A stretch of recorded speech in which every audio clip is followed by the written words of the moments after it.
Well, the scientific approach didn't quite work. I was right that we were dealing with an assassin, but I did not figure out that he had a bow. And honestly, I probably should have realized it.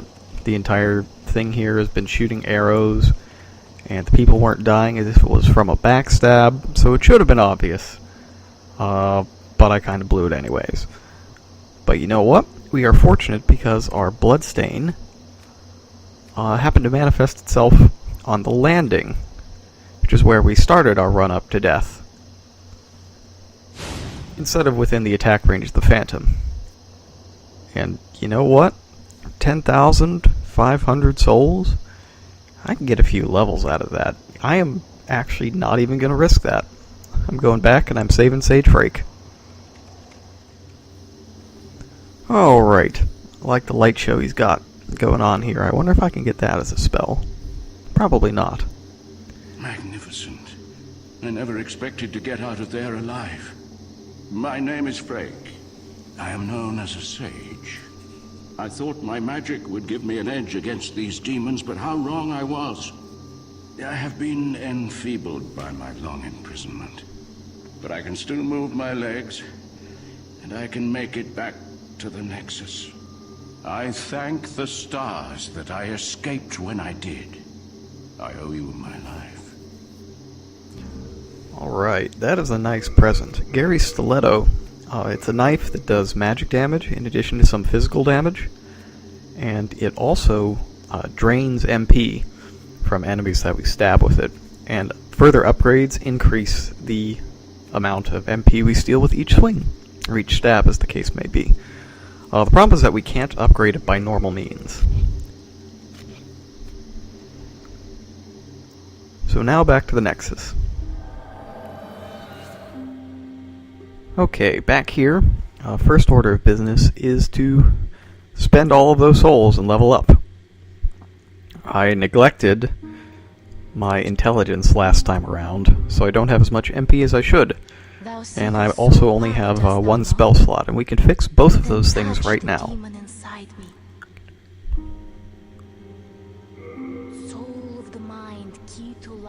Alright, first intelligence to 14. That'll give us almost 100 MP natural. Gonna upgrade our magic damage a little. Get some more MP. 16's pretty good for now. Endurance. Vitality. And I could use... I feel like I could use another point of vitality. And I'm so close, so I'm just going to use some of the soul items that we've been picking up. Each of these adds a certain denomination of souls to your account.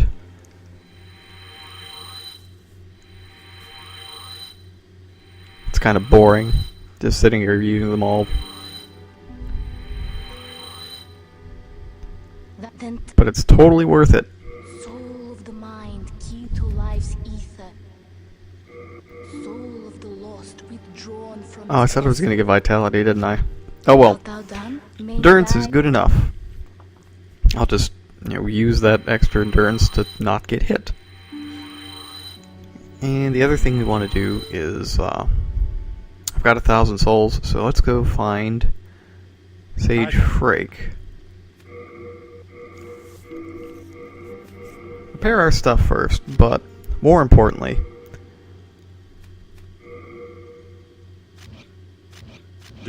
we need another spell. And Sage Frake is now going to be the one that teaches us magic. What in the devil is... You're the one who's sitting right next to the stairs, asshole. I have a proposal. Fortunately, he doesn't go completely aggro, even though I did kick him in the head. Souls to me, as I determine more about the essence of the soul, I can teach you new magic. A demon's soul is no mere amalgamation of lesser souls. You have your wits about you. Surely you understand me? So Frake can teach his basic spells that he just sells to us, like Flame Toss, in addition to taking our demon souls that we get from beating bosses and turning them into cool stuff. So I'm going to pick up Fire Toss and memorize it.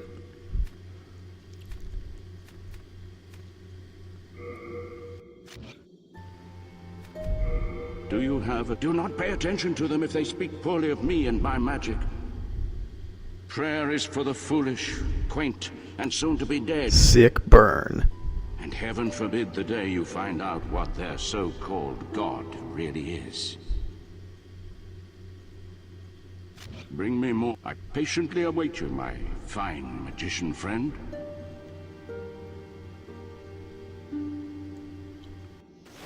Speaking of sick burns, this is Flame Toss. It's a fine spell that has many friends and does more damage. For now. Alright. Armed with my Hypno spell,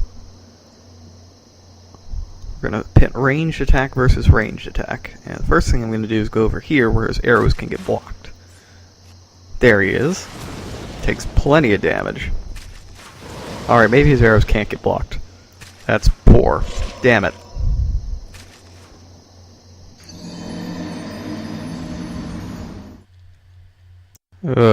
Attempt 3. I know what to do now. Well, I've got good news and bad news. The good news is that I beat the archer, and the bad news is that apparently I wasn't recording when I did it. So, that is unfortunate, but I'll be honest, the fight wasn't particularly exciting. We just kept strafing left and right and throwing things at each other, and he got hit with more of them than I did.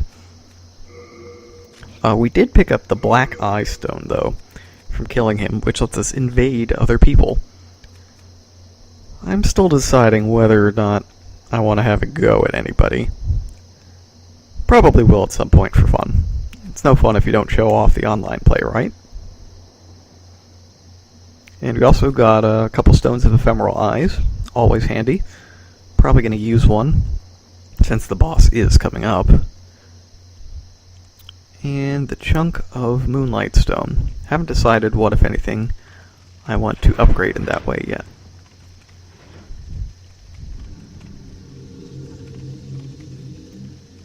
You know, it's normally not a good sign when your windows fog up like that.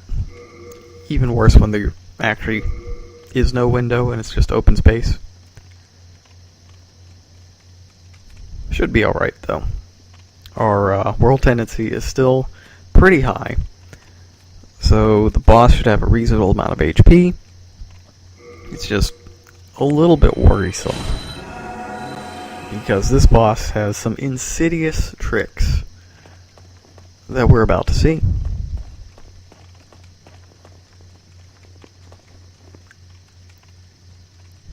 The hint about the floor is actually very useful.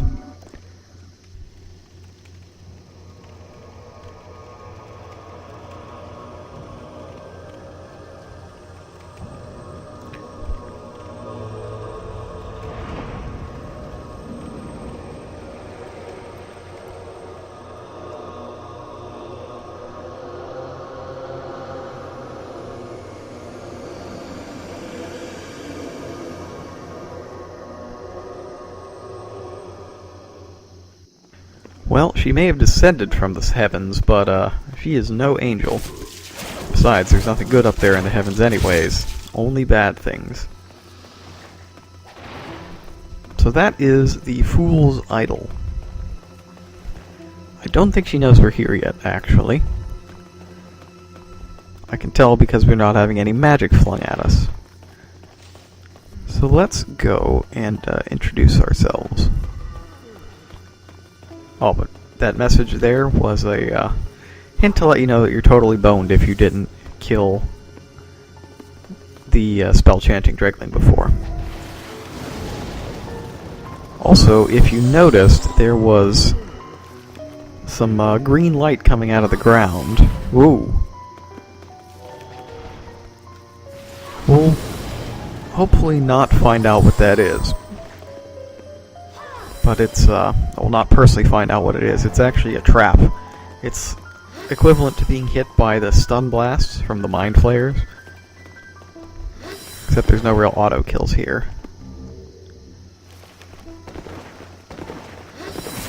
Just getting zapped by Soul Rays. And that is the upgraded version of my spell. And in fact, in a very Mega Man sort of way, you can get the spell by trading in this boss's soul to, say, Trig. Alright. So, hit her once and she teleported, but now there's two of her. Except this one's a fake. So this boss's gimmick, in addition to the traps on the floor that paralyze you, is that after every time you hit her, she'll vanish and then spawn clones.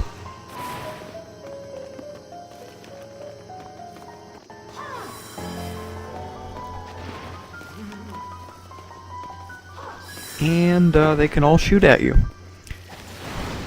So what winds up happening is that you hit her a few times, then she vanishes, and the clones pop up, and they position themselves in a way to make hiding difficult. Fortunately, you can take out a clone by hitting it once, and then after a few seconds it'll vanish. Alright. 2 clones this time, 1 real. Have you figured out how to determine which one is real and which one is fake yet? It's not that difficult, actually. In fact, there's the big clue right there. Only the real Fool's Idol can fire that massive soul ray at you. The rest of them just fire the tiny ones. Also, hitting the idol immediately staggers her. She'll stop casting. And you do have some extra time to hit her while she's vanishing. In fact, you can hit her even through the green or the yellow glow appearing. So that limits the number of cycles that you have to survive.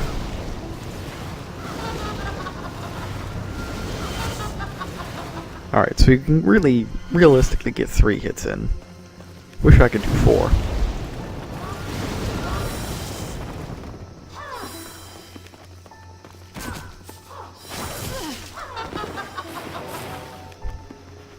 And as you can see, the stiletto is actually pretty handy. Just 1 hit from it actually got us some pretty good MP. I think it restored maybe 7 or so. That's just a bit less than 1 cast of Flame Toss. I believe it costs 9 per. You'll excuse me if I don't go check it right now. Ah, chairs in the way. Jesus. Your house is, like, messed up. Alright. Get that clone out of the way.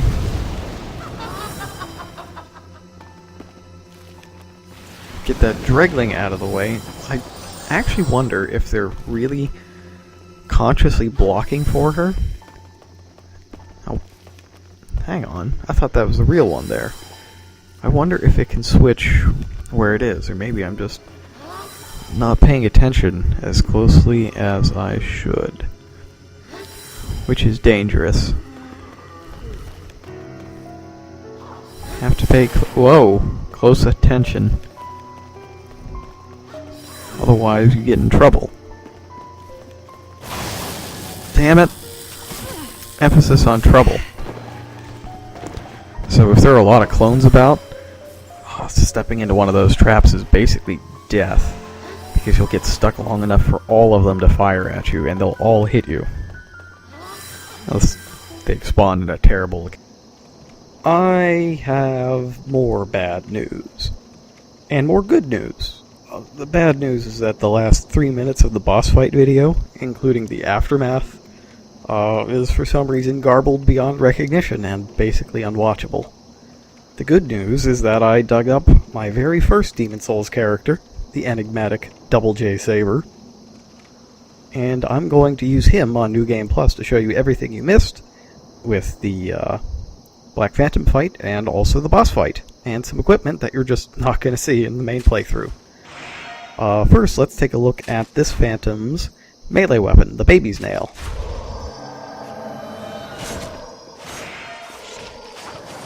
It's just going to keep slashing at my corpse enough to give me the plague. That is its special ability. That's what it does. Knife that gives the plague. Alright, now let's fight him for real. Now, when I fought him, my flame tosses were doing about 91 damage. I have in my right hand a Blessed Mirrodin Hammer plus 5. It's doing about twice that, but it overall is doing less to the overall health of the Phantom than Frostina's attacks did. This guy, from melee range, is actually a pretty tough customer. It's way easier to fight him from range, because his crossbow is actually really slow. It's slower than my flame toss, actually. And that gave me a distinct advantage over him once I realized it. If you try to fight him melee, what you really want to do is break his guard and maybe get him with a parry, because he's pretty resistant to backstabs. Note how he strafes. It's really quite good. What I want to do is I want to two-hand my Mirrodin Hammer like that, because the two-handed attack is actually really fast, and it breaks through guards like nobody's business. Also, you might note that my health is regenerating. That's another property of blessed weapons. They have HP regeneration. You give weapons a blessed power using Fate Stone, which is something you mainly get not here. You get it in the Valley of Defilement, which is yet to come. And, well, I should have died, but I didn't because I had a miracle in play. We'll get to that later.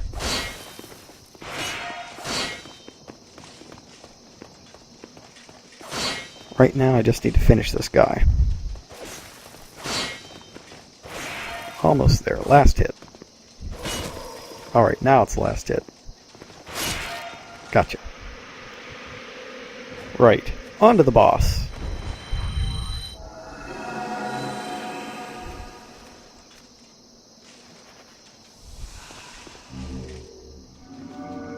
So the shield I'm using requires more strength than I'm going to wind up getting in the main playthrough.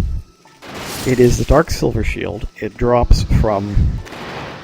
well, it technically does not drop from a boss, it drops from the boss's servants, but it might as well be the boss. We'll see him later.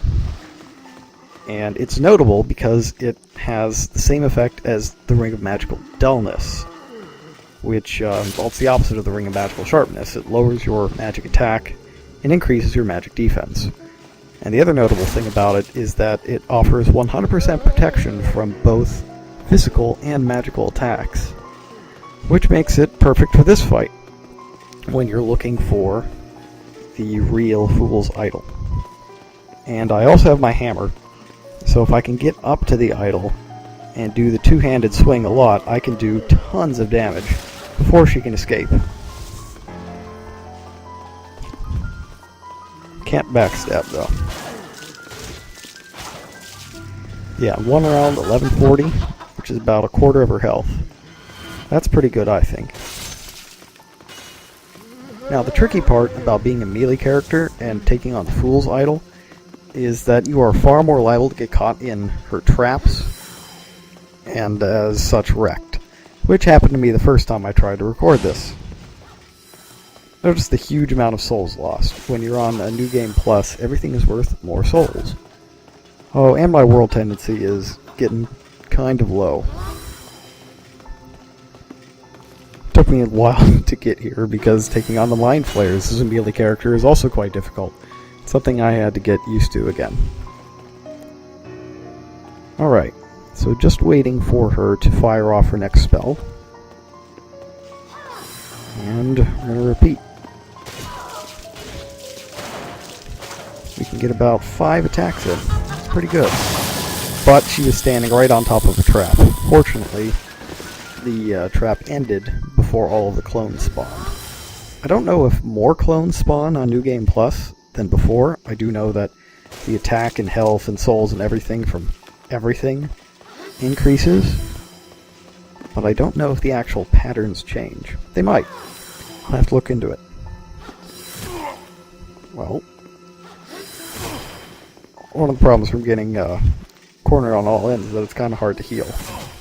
It's a good thing I have second chance active, which will revive me if I die at half health. Oh, I forgot to two-hand. Critting to two-hand significantly decreased the damage I did by about 400. But this fight is pretty well wrapped up as long as I don't get caught in a trap and just slammed by arrows everywhere. Ah, there's the real one.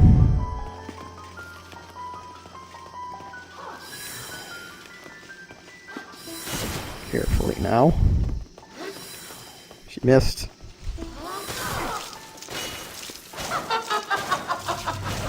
Oh.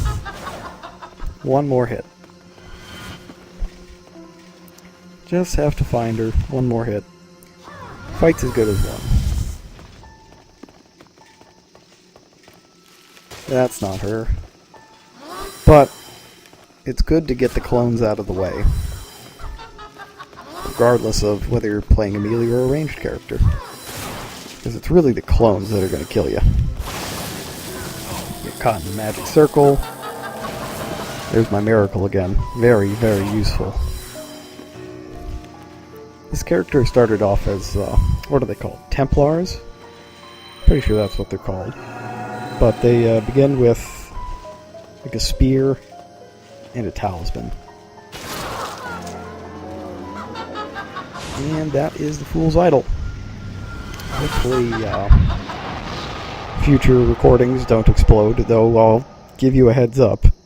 The next one did, temporarily, only enough to screw up the sound and a bit of the intro. But I hopefully will not need to call our good friend Double J into action again in the near future.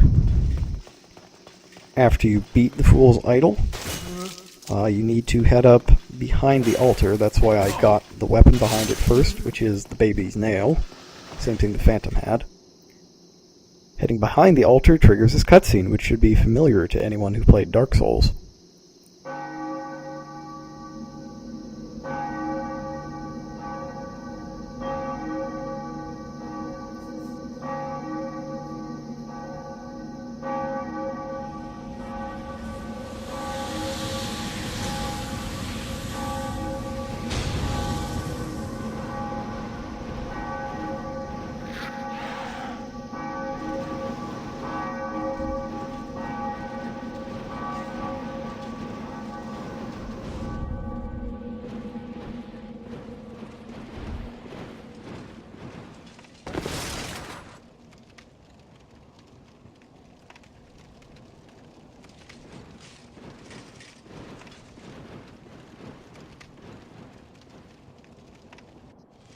And that'll just about do it. The gargoyle trip is one way.